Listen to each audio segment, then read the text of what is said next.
I was the quiet one in Nirvana. I was the drummer.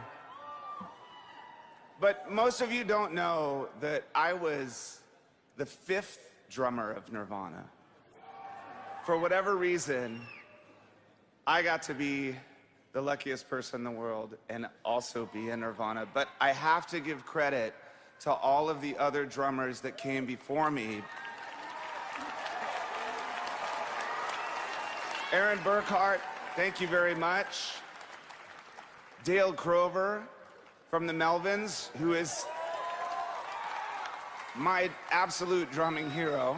Dan Peters from Mudhoney. Chad Channing, who was the drummer of Nirvana. Guess what Chad's responsible for? If you listen to a song like In Bloom, they're that's Chad. We came from this underground punk rock scene where there really were no awards or ceremonies or trophies. It was all about doing it for real, and the reward was doing it right and sharing the community of music, helping other musicians and inspiring people. And so I got really lucky to grow up in the Washington, D.C. punk rock scene where I was inspired by all of these amazing people. Too many to list.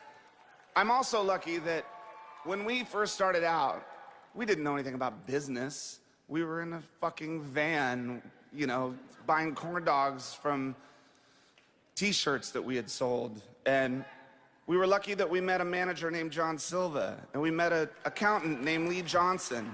And I'm happy to say that I've never, ever strayed from those two people in my life. That's like 25 years. John Cutcliffe and Michael Meisel, and I mean, it's a long list of people that I'm gonna forget most of them, but most of all, I have to thank my family, because I was lucky enough to grow up in a musical family in an environment that encouraged music. Parents that never told me not to listen to fucking Slayer. You know what I mean? I listened to some really, really fucked up shit. But my parents never told me not to, because I was finding myself.